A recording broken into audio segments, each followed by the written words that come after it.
We were just a bunch of nerdy kids who ignored the haters. We took their ridicule and we built on it.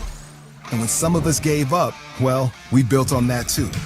Built resilience, built on a mission to make things a little better every day until the users came. Then the haters were VCs who scoffed at our audacity. This just isn't the way things are done. But we kept building. Users turned into teams, turned into companies, running their entire businesses on our apps. Then the software giants came after us. We weren't proven, we weren't fully featured, our radical cloud model wasn't secure. But we built on. And today, as companies adopt the cloud to move faster, teams are finding themselves slowed down by each other's efforts. The skeptics are claiming we'll never develop innovation at scale. But now, DevOps have come to the cloud, ushering in a new era of transformation. Companies can release on demand across hundreds of environments, innovating faster with fewer conflicts and fewer disruptions. There will always be challenges. There will always be naysayers. And we'll build on.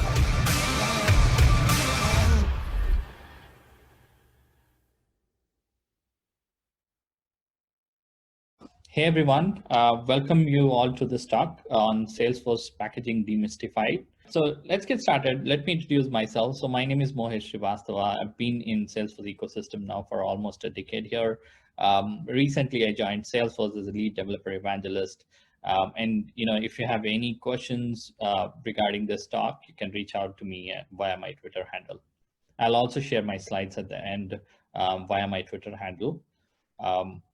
And because I'm a Salesforce employee, a safe harbor statement here, I might make some statements here which are forward-looking and which, some functionalities might be in preview or beta.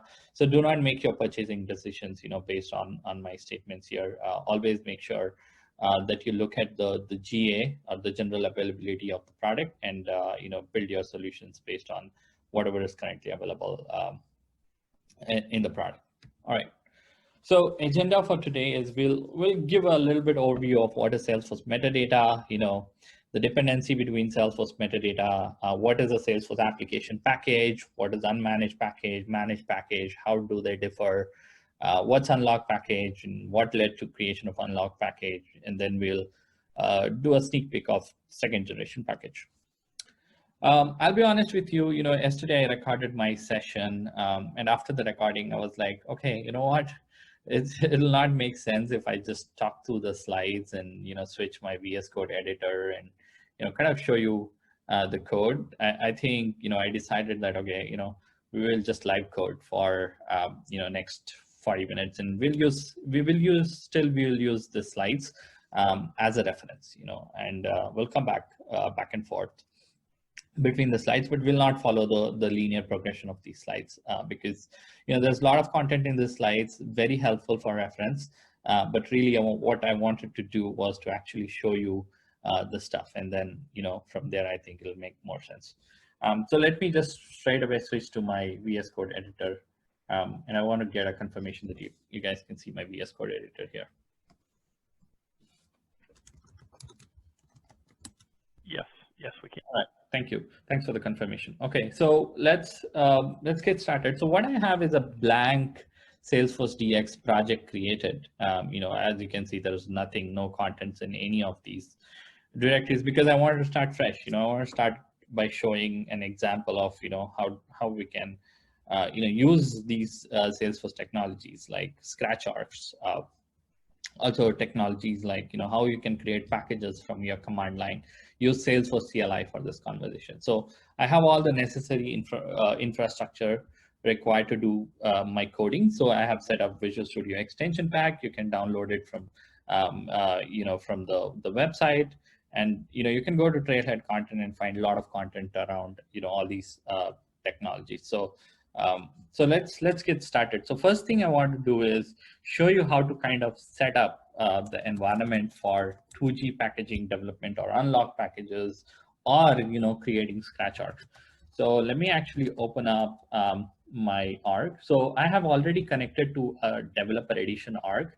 And what I'm going to do is I'm going to enable a few functionalities there, so that I can do scratch arc creation, etc. So let's start with that. So I'm going to go and say, okay, list me all the orgs that are there. So you should see there's one org which is called DevHub, and that DevHub org is the one that I'm connected to. So here's what I have aliased it as. So let me actually open that org. Open, and I'm gonna say, okay, it has to be the DevHub org that I want to open. So I'm in my DevHub org, and first thing you have to do, and this is not for unmanaged package or managed package creations. Unmanaged and managed packages can be created in, in developer edition orgs or in your sandboxes. But why I want to actually enable this DevHub functionality is because I want to use Scratch orgs. And I'll talk about, the advantages of using Scratch orgs as we build things here. So first thing first, right? I want to enable this DevHub. So this one you will see in your production environment as well. If you are an ISV vendor, right, you should have something called a partner business org. Every ISV vendor gets a partner business org. So that's where you actually enable this DevHub. So I enable the DevHub. DevHub will allow me to kind of use this org and create multiple Scratch orgs. And also, distribute my second generation package. We'll see how that is possible. And also I'm going to enable unlock packages in second generation package. We will come to all those things, as we get along in this talk. And I don't want to use any instant features, so I'll just keep it disabled for the time being. One thing to notice is you can't disable these settings. Really, you lose nothing by enabling these settings. So there's little note which is not kind of boldly highlighted or written in bold sense, right, with a large font. But this is just a note that you cannot disable this setting. There's, again, as I said, there's nothing harm in doing that. All right, so now that I have, right, I want to demonstrate what is the metadata in Salesforce by creating a Scratch org. So let's create a Scratch org. So one thing I want to show is, I also don't remember the commands. I don't have any cheat sheet in front of me to remember these commands, right? But what I've done is I've gone through all the commands that are there just roughly to say, okay, these are the set of commands, let's say for our creation. This is the set of commands to, let's say, create 2G packaging. These are the commands to retrieve my source, right? So I've just gone and referenced those, but I don't remember, the commands, like every bit of the details that are there in the command, right? I don't remember that, but the CLI makes it so easy that you don't have to actually remember. For example, I know that I'm going to use force or command, but I don't know the parameters that I need to pass in. So I'm going to do a help on it, right? So that's one way to see, okay, so these are all my options. The other way is you can say this and then use autocomplete, which will autocomplete for you to say, okay, these are all the functionalities that I have. Okay, so these, the CLI is very comprehensive.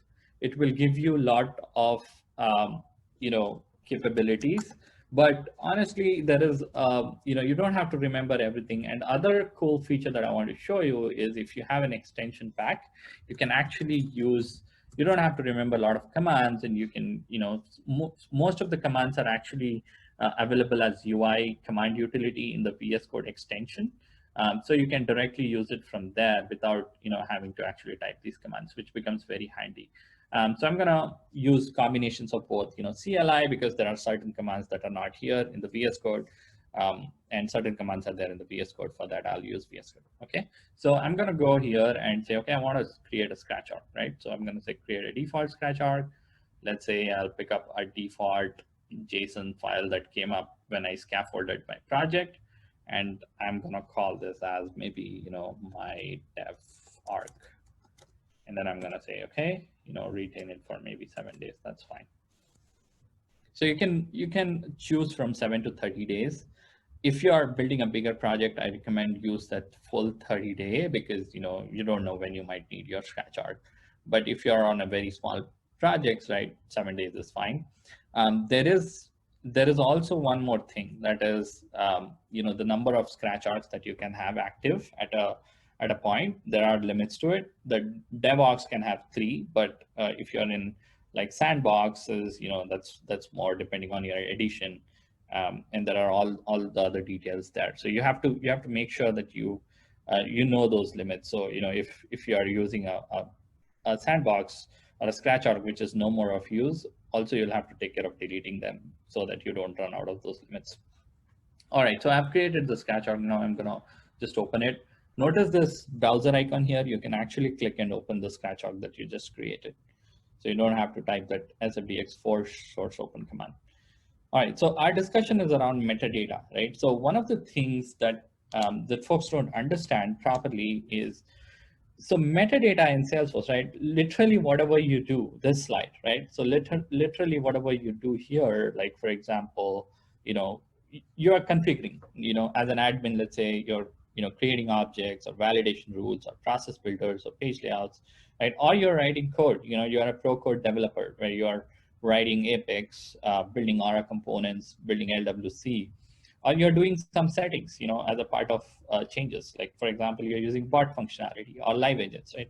So whatever you do in Salesforce, right, gets tracked as a metadata. It's an XML packet that gets created and generated so that, we can move all those configurations, coding, and settings that you have done to the other arcs. Now, not all of them, like you do, can be covered using metadata. So we provide a metadata coverage report. There is a link to that in this slide. So you can go and see what is the amount of coverage that you have. Some things might not be available still as metadata, and we publish that as well. If you go to the metadata developer guide, you will see that there's some amount of information for you to actually help understand that, okay, this metadata that I'm building in my sandbox is something that I won't be able to migrate using any of the technologies like chain sets or SFDX CLI, or using some other tools like Copado, etc. Because the metadata is not available, right? So for that, you actually maintain a document where you can say, okay, I want to go and replicate this in the production, right? There are very few things like that, and Salesforce is actually working on so that we address that problem, and all the new feature that gets released has a metadata to it. Okay, it's an ongoing work. It's going to be, it's one of the things the Salesforce is investing a lot of time and resources. So as the time passes along, you will see better coverage. Okay, so now that we understand metadata, we also need to understand there is a dependency concept between the metadata. So what do I mean by dependency, right? So let's create an object here. Let's see what happens. Okay, so I'm in my scratch org, and as an admin, let's say I'm an admin, and I have been asked to build an object called webinars to track all the webinars that are happening today. Okay, so I'm just going to build an object here. Let's call it as webinar and say webinars. And maybe, I just want, I also want some search for my SOSL. Let me enable that. And then I'm just one field here, and let's go through this wizard of creating an object. Pretty simple, right? Creating an object in Salesforce is pretty simple. It's, as you can see, it's just one click, and there are so many things that happen. Now let's understand this. Okay, so what happened when I actually created an object, right? Even though I just did probably one click, there's so many things that have happened in the background. So we have, dependency between metadata. That is, it's not just about the object. We created a field on that. So it depends on the object. There's a page layout that automatically got added to it. It's called webinar page layout that Salesforce automatically added. Now this page layout, again, it's a metadata, and there is a dependency on this field, and this field again depends on the object, right? So you get my point here. Now, if you write a code on top of this object, right? Like let's say you write an Apex class which references it, there's a further dependency that has happened. So there's a complex dependencies that will happen. And if you have a production org, right, it's it's very hard, if you have been treating your org as a monolith and just not thinking about the dependencies. We provide certain tools to actually do that. Like there is a metadata dependency API that will allow you to actually go and see those dependencies. Also in the platform, right? Like for example, there are buttons, which can say, okay, where is this particular field used, right? For example, if you create a custom field, right, it will tell you there's a button called where is this used, and that will tell you, okay, these are the references for it, right? So now having understood this concept of, okay, metadata and dependency, right, let me do one more thing here. Let me source pull everything that I just did, and we'll see something magic happening, which is basically it's going to pull. So even though we did configuration, right, you will see there's a lot more things that will get pulled on my machine, right? So let's see. So it was a brand new scratch org. I went there and created objects. Now let's see what happens when I do. So my force source pull, interestingly, pulled a lot more things that I expected. I expected it to only pull maybe object, right? But let's see. So when I go to my object, right? So it did pull a lot more details, right? About a lot of things. It also pulled a layout, that was surprising because I never created a layout. Maybe Salesforce created, right? And then it pulled a bunch of more profiles actually, even though I did not actually touch the profiles. But the reality is these all profiles had dependency, right, on this object. And because of dependency, right, all these things got pulled when I did force source pull. So one of the advantages of using scratch orgs is it automatically does change tracking for you. That means you don't have to remember that, okay, I added this or I deleted this, right? And create your own package XML or maintain your own sort of a documentation regarding whatever you did. The best advantage of scratch orgs that you get is you do your development or you do your configuration, and then you can actually pull up all the things that you did by just running one simple command, because we have built source tracking or change tracking into it so that anything that you do is automatically gets tracked and that gets pulled, right? And also we help you with the conflict resolution. Let's say you modify something, right, from your local machine, and then you push into the scratch orgs, right? If there is already some changes that has happened to that metadata that your local is not aware of, we will show you the conflict, and then you can resolve and push it. So that's about the metadata concept and this thing that I want to talk about. Before we get into package, this is what I want to talk about is dependency, because a package, the concept that we need to understand about a package is dependency, right? Okay, so now we built this object and everything is fine. It looks good, right? It's just one object. Let me actually go and do some more things. Maybe I want to add a record type here. Just want to add a record type card, in person, or let's say virtual webinars is one type of record type I want. And just going to go through the standard Salesforce setup and say, okay, save.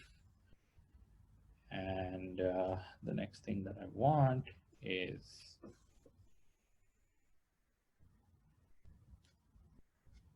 okay. I double clicked it. That's why it said duplicates. Okay. So next thing I say in person, although it's become a dream now that we have in-person events. But I'm going to say in person is another time. And maybe I need to enable it for different profiles. Anyways. So again, as you can see, I don't have to remember that, previously you had to manually remember, go to, if you have used Maven's Mate or some other IDE, right, you have to manually go and browse for that and remember to pull it, right? What scratch orgs allow you is you don't have to do that. You just say force source pull, and we should see things getting pulled in your local here. So let's get started here. All right, so as you can see, I added these record types. Again, under the hood, there was changes to the profiles, right? So those also got pulled in automatically for you. So that's the power of scratch orgs. They help you not having to manually track everything, okay? So this is about the dependency and everything. Now let's get into packaging, right? So one of the things is, now let's understand what is packaging. So this way of development where you say, okay, you're using scratch arcs and then you're pulling the source, everything is tracked, the dependency, you don't have to worry because, everything is automatically done for you by the scratch arc. You're all good. But let's imagine, before we had DX, right? How was this thing done? We had two different things. That is packages, unmanaged packages, and managed packages. So I have a slide to actually show you the difference between the unmanaged packages and the managed packages. So one of the things we had was, okay, so unmanaged packages, right? What are the capabilities of unmanaged packages, right? So one of the capabilities was, you can actually take that link and sort of get started, but you cannot upgrade them. Let's say, you want to version, you want to change things and you want to upgrade an arc. You cannot, because the capability was simply missing. So for that, what you have to do for unmanaged packages, if you want to have upgraded, you had to maintain like a source control, right? Which is a best practice. And then you basically deploy your unmanaged package code to that source control. And from there you used to upgrade it, right?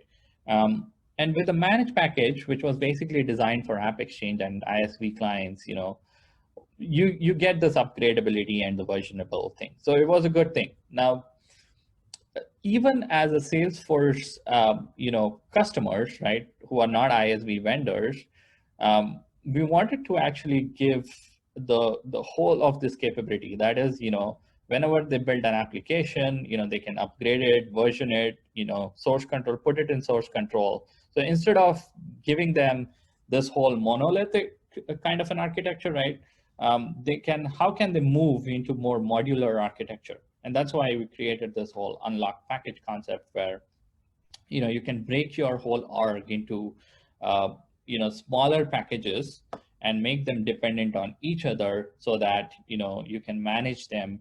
They all can exist in this environment together, but then still you can manage it pretty easily during your development. You don't have to worry about, okay, you have to, you have a big source file in your DX project or in your whole project, and you're not able to do anything with it, right? So so that's the thing with unmanaged and managed packages. But I still feel that there is one real good benefit of unmanaged package, which is you don't have to upload the package, but you still can track your dependencies in the unmanaged package. And that's one of the features that not a lot of us actually know, but this is a very powerful feature, and I want to show that feature to you. So let's get started. So in order to show you that feature, what I'm going to do is I'm going to actually get back into the DevHub org, because that's where we will probably experiment with this feature. So let's see.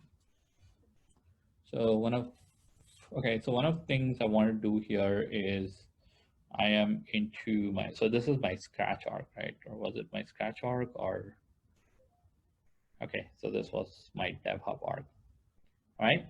So in my DevHub arc, right, one important thing I can do is enable my domain. So usually I recommend people to enable my domain. I think I have it. Let's see. So my domain is a security feature. If you're not enabling my domain, right, you cannot actually do Lightning and other cool stuff that Salesforce kind of gives you. So I always recommend to have a my domain. Maybe I have enabled it, but I have not sort of deployed this to users. Okay, so I'm gonna just log in as a my domain and try to deploy this now to users. Okay, now I'm gonna just say deploy this my domain to the users. Always do this, my domain thing, because then it identifies a domain for your org, and that way, you get more security benefits out of it. Okay, so now that I have this, right, let's actually go and maybe create a package. Okay, maybe we create a package, an unlock package. So to do that, you actually, not an unlock package, unmanaged package. Let's create an unmanaged package here.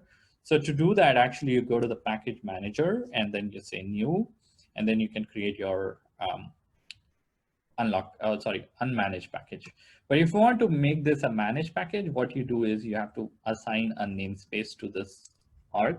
You can do that actually by clicking an edit, and then this is a developer hub org. That's why you cannot create managed packages. So you need an additional developer org where you don't enable this dev hub, and then you can create a namespace there, and then you can create a managed package there. But for now, I'm going to show you one the benefit of an unmanaged package, right? What is it used for? So to do that, actually, I need to put that object and other things I've created in my Scratch org, right, to this org. So how are we going to do that? We can do that by using Salesforce DX, right? So Salesforce DX CLI allows us to actually push source from one. But you know what? Some things I don't want here is maybe I don't want this profiles. I don't want profiles to actually go in this new org. I'm gonna trash that because I don't want profiles. Apart from that, I think I want everything else. So let's actually deploy. So to deploy, right, what you can do is you have to use non-source tracking commands, which is force. So it says, let's see, source, and then we will see what else. So we have this commands source, pull, and push. They work specifically for args where you can detect the change, right? Which is Scratch args or sandboxes. Even with sandboxes, we have in beta, we allow you to actually enable the source tracking and pull and push. But the org that where I'm deploying is my dev hub org, right? And then my dev hub org is still in it's a developer edition org. So what I have to do is I have to use the other command, which is the deploy command. So let's use deploy, right? And let's see what are the options that we have. So notice how I'm using my command line and how I'm using my tabs to actually auto recommend. This is available only on Mac. I think they're working still on enabling it for the Windows. So let's see. Let me get this out of my way here.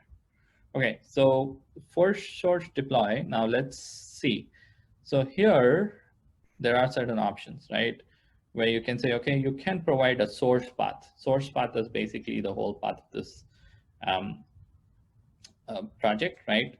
So that's one way to do it, is just provide the source path and the org. So you have also this target username, which is the username or the alias of the target org, which in this case is because I've already authenticated to it and have an alias set, right? So let's deploy this and see how it goes. So I'm going to say sfdx for source deploy, and then I'm going to use the force, was that source path. Okay, so source path equals, and then I think it's called force app. That's my path, and main/default, right? That's where I have my whole code. And then the target username. So the target username is, I think I called it dev hub. I can cross validate by clicking here. It will tell me. Okay, so yeah. All right, so yeah, what I'm doing is I'm straight away deploying whatever I created in my Scratch org to my org, the dev hub org. Let's see what happens here. Okay, so it seems going fine, and it's deployed magically. All right, so now it's deployed. You can actually check that here in deployment status and see it's all deployed. Okay, so that's pretty neat that it got deployed. But the capability that I wanted to show you was the packages, the unlock packages, sorry, the unmanaged packages. So the unmanaged packages, what you can do is you can come here and say, okay, you know what? I want to create a virtual dreaming package, maybe. So one of the capabilities of unmanaged package is it automatically identifies the dependencies. So I'm going to go here and say I want objects. So let's see, where are my objects? So let's say I want to create a package with just webinar. So notice what happens. I just added the webinar object, but it actually added the layout and the record types along with it and the page layout. So that's the power of unmanaged package for you. It's a container. It's essentially a container that actually pulls all the dependency for you. It's a pretty powerful feature. You need not upload this package, right? And you can still retrieve all the components that are there inside. For example, when I do for source retrieve, and then if I do a help on that, so there's an example here that shows how can you retrieve everything from the package, right? So you can actually do that by specifying the package name by this one. So let's specify the package name here and see how we can retrieve everything by the package name. This is a very powerful feature, which means you don't need a managed package. You don't need, and this you can do it with managed packages also. So you don't need package XML, or you don't have to, worry about source tracking, etc. Right? If you have an org where you're trying to actually decompose that org into multiple packages, this is one of the ways to do is by using unmanaged packages. You build those containers, you provide them the name, and then you use the for source retrieve command to actually retrieve. So for example, in this case, I want to retrieve everything called the metadata failed because there was no package name. Okay, so maybe the package name. Okay, so I know why it failed. I know why it failed. So okay, so when I run the for source retrieve command, by default, everything that CLI does, it gets run against this org that I'm authenticated or set as a default org. Now I need to specify it, right? I need to specify it that I am running this against the dev hub, right? So just doing this should fix this. There it is. It should fix this whole thing. Okay, there it is. It says it converted, it retrieved. And you see it automatically retrieved all the metadata for you. So this is one of the ways to actually split your whole package. Now think about bigger packages, right? The one way to split that is by creating so many unmanaged packages, right? And then untangling it one by one, that is by retrieving it. Now the best part is you can actually delete it. You can delete a container and it does nothing. You might think that it deleted all those objects, but it did not. It only deleted the container. For example, I can still find the webinar object here. There you go. So yeah, so this is one of the benefits of unlocked or unmanaged package. I keep saying unlocked, but it's unmanaged package. That is, help you in untangling your arcs. Then now the other thing is unlock packages, right? So the benefits with unlock packages, as I said, is you can create modular applications right away, and real benefit of it is you can use CLI to actually do it. Now I'm not going to go into all the slide content here. I'll share this slide, but I'll show you a real quick demo of how to create unlock package. Remember, the benefit of using unlock package is you can use CLI to create the package without needing an org.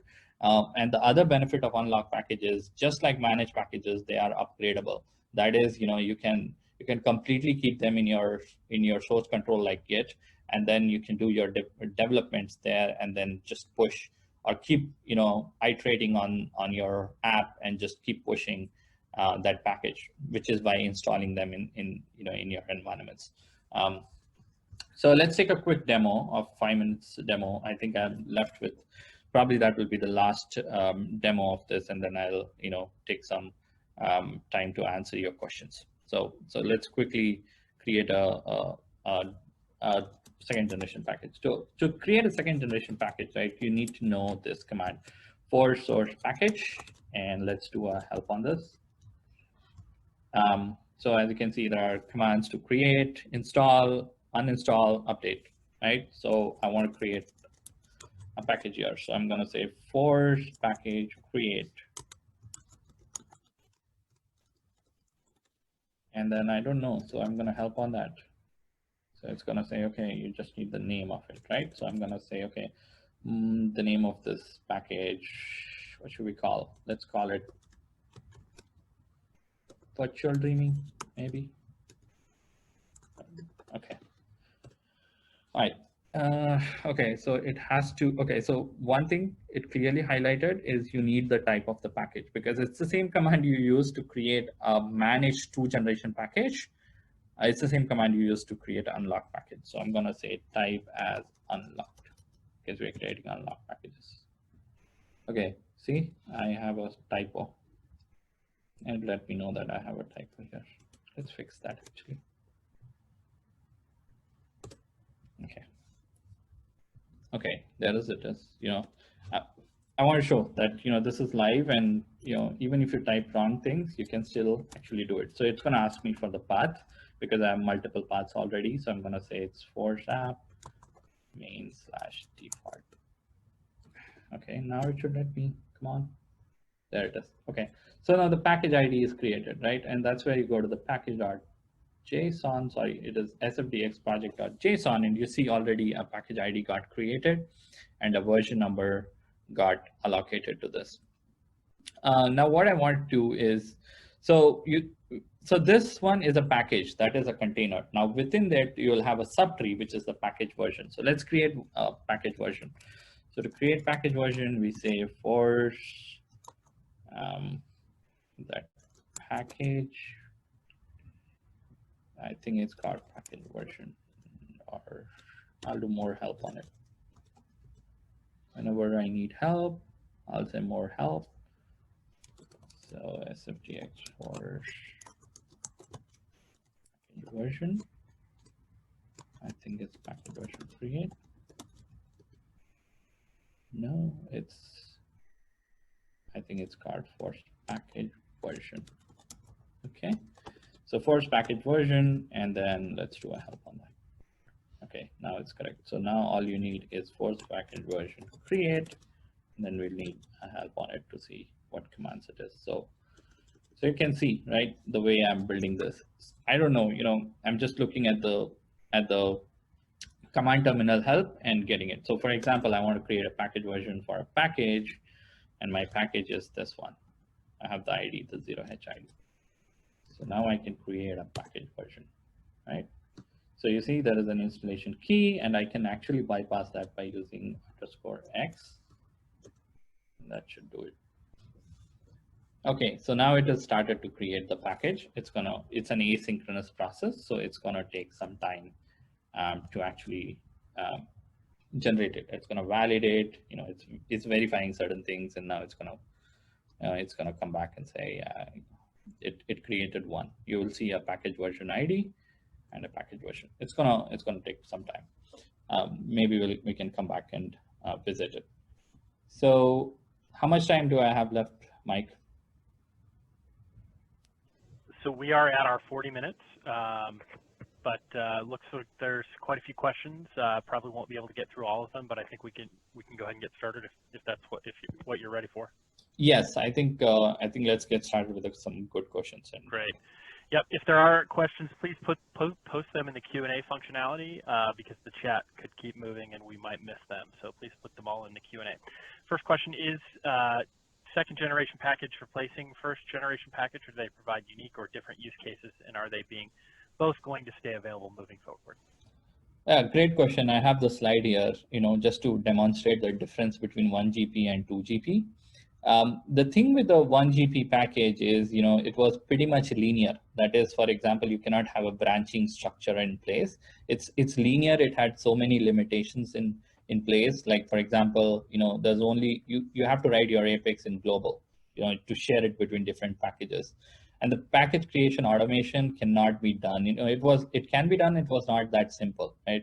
And also you need an org to actually create a package, right? With 2GP, we are improving a lot of things. For example, you can have multiple packages now with the same namespace, which was not possible with 1GP. So 2GP is an enhancement over 1GP, and 1GP will not go away. It's gonna be there. But we recommend that, if you're building any new work, you start thinking through 2GP, because it is going to give you a lot more scalability in terms of, package creation, installation, automation, usage of CLI. and so many things, like you can create multiple packages, you can establish dependencies between packages very easily, and it's a lot more flexible than one GP. And we will give you the tool. It's already in preview actually. With the summer, is we'll give you a tool to automatically convert your 1 GP to 2 GP, without breaking anything, which is in preview basically. And so we are experimenting, how can we actually port all these. It might be very simple if you have a smaller package, but in reality, nothing is smaller. There's a lot of packages out there which have, taken almost 5-6 years of a lot of work with a lot more metadata and complexity.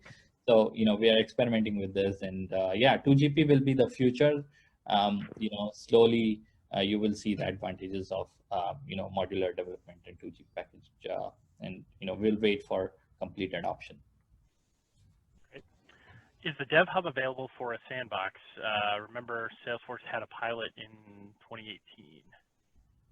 Mm-hmm. Dev hubs are not available for sandboxes. It is only available in production. So you'll have to go to the production environment basically, or ask your real administrator to give you access to that. Now, that doesn't mean that you need data access. So there is a special permission set that, or a permission that we provide, where you can say, okay, give only access to the user so that they can use the Dev Hub and play with the metadata. That's it. So you can still restrict the data access to them and give them those permissions where they can use the Dev Hub to just create these scratch arcs. Great. If there's a package org that is different from a partner business org, can they still create scratch orgs from the Dev Hub and get managed package code from packaging org if they link the packaging org with the partner business org? Yeah, great question. So one thing is I forgot to actually show you up is, how 2GP packages are created. So one of the process that you do in 2GP is to actually create a developer edition org and assign a namespace and then link that namespace to the Dev Hub. It's a pretty much standard process. So if you have linked up to, let's say a developer org, right? From where you are generating, you're still fine. But let's say you want to use your partner business org, all that you need to do is go back and link that partner business org to the namespace. Go back to the the namespace linking, and from there, what you do is you just link your namespace, and it should all work. So yeah, definitely it's all interchangeable. If it is a 2GP packaging, right? The thing is you can generate a package from the source, right? And Dev Hub, you only use it for the namespace. So it doesn't actually really matter, which org you are, as long as you have the namespace connected to the org where you have the Dev Hub. Great. What credential is needed to create a scratch org? As I shown you, you need the Dev Hub enabled in the org, right? So which is for ISV, it's partner business org. For if you're a customer in your production, your admins can actually enable this Dev Hub and give you a user with less privileges, only for the metadata. And if you are a hobby developer, who doesn't have access to production or sandboxes or our partner business org, right? You can use the developer edition org, just like how I used and enabled Dev Hub and use that. Great. How does org source pull work? Does it compare with a repo? Yeah, so org source pull, I published a blog post on developer channel on how this actually everything works under the hood. It's a great tool. Even I had the question myself, how this source track projects work. So actually go to the developer.force.com. I'll also share this link now in the chat. So basically go here, there's a blog article on a deep dive into source track projects.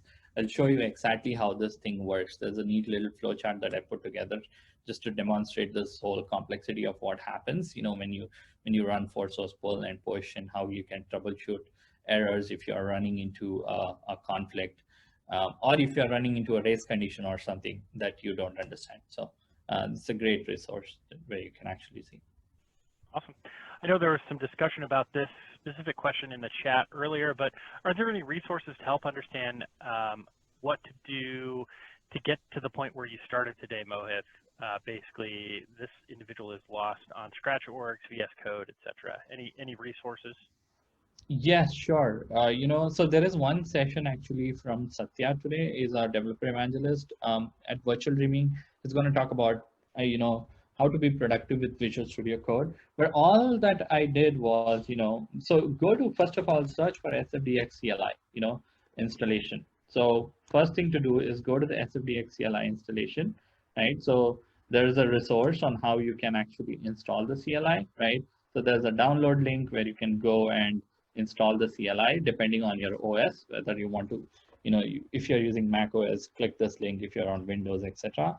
And then once you have that, install Visual Studio Code. So we also have a website to actually help you that. So if you search for Visual Studio extension pack for Salesforce, there's a website here called, I forgot Salesforce here. Visual Studio is a pretty big one. So yeah, so go to this one, right? So this is our documentation. It's on developer.salesforce.com/tools/VS Code. So go to the get started. Actually, it will walk you through all the things that you need to get started here. It has resources for everything. Your recommended extensions, what computer setup you need. For example, you require a little bit of Java there installed to give you IntelliSense and other cool features that the CLI has, and sorry, not the CLI, the VS Code has. Yeah, you can go to this and raise it in Stack Exchange. Reach out to us, developer evangelist at Twitter, at our Twitter handles. We'll be more than happy to get you help and get started with this. Great. I know we've got about 20 questions in the Q&A panel. We will not get to all of those, so please feel free to reach out to Mohit separately. I think we could probably answer one or two more. Can we group unlocked packages into a managed package? Yes, so definitely, what you have. So as you can see, I generated this package, and now the package is also generated. It says success. It was in the waiting state, right? So the same command where I used to generate an unlock package, right? So this one where I said, okay, my package type initially was unlocked here in the T variable, right? You just change it to manage, and it will automatically generate you a manage to GP package. So it's all interconvertible from one to another, and that's one of the powers actually of this whole thing. You need not start by locking everything, because with managed packages, what happens is certain components inside the package gets locked, and you cannot do anything with it. For example, in 1GP generation package, what used to happen is, let's say you release a field, and you decided that that's the external ID. Now you cannot do anything with it, because it's already released into the customer environment. We don't allow you to go back and change, right? But that's the thing with managed packages. Once you create your lock, that's why we have this unlock package where you create, experiment, and then when you are like, okay, I want to promote this to a manage, you promote it, right? And also one thing I want to point out is with unlock packages or 2GP packages, we have this whole tree concept, so you can abandon anything in the tree whenever you want, because it's all driven from the source. It's no more driven from the arc, right? But one thing you have to take into consideration is, let's say you are actually, depreciating something or abandoning a branch, you'll have to think about your client implementations as well, because there might be some things, let's say you're changing a field or something, you'll have to think through it, like, okay, what would be my plan to, get all their data backed up and move to this new package that you're building. So great. And one last one we'll get in before we move on to the next session. Do you recommend using packages versus outbound change sets? Yes, so change sets are great. If your org is very small, you will, and if you're an admin, obviously you don't, let's say you don't know Git or anything around the CLI and command line. Change sets are great. You use that to build it and move it from org to org. Very good for org-based development. But note that as your orgs actually get complex, you'll have to get into one of these version controls and start thinking about your whole automation and DevOps. There are a lot of talks already on DevOps in this conference, the Virtual Dreaming conference. So go and listen to those talks. You'll soon understand that the faster you get onto DevOps and faster you get onto this whole DX and DevOps and building everything in packages, right? The more advantages you will have down the line, to scale further. Otherwise, it will be all one monolithic, and at one point you'll be like, there's a lot of dependencies that you cannot untangle, and there is a lot of things. Your application development gets slower and slower because you have to think about so many things down the line. But if you have organized everything into package, right? It's more around, let's say it's about spaghetti versus pizza cut into equal shapes and parts. In spaghetti it becomes very hard to find something, right? When you have organized your metadata into, like, let's say blocks, right? It becomes very easy to say, okay, this is the block of code that I'm going to change, and these are the areas that it's going to affect. So architecturally it does a lot of impacts. Cool. With that, Mohit, could you share the presentation link, if you would, one last time? And yes. With that, thank you so much. Great session. Appreciate your time. And to those of you still here, thanks for attending. Hope you enjoy the next session and the rest of Virtual Dreamin'. Thank you so much.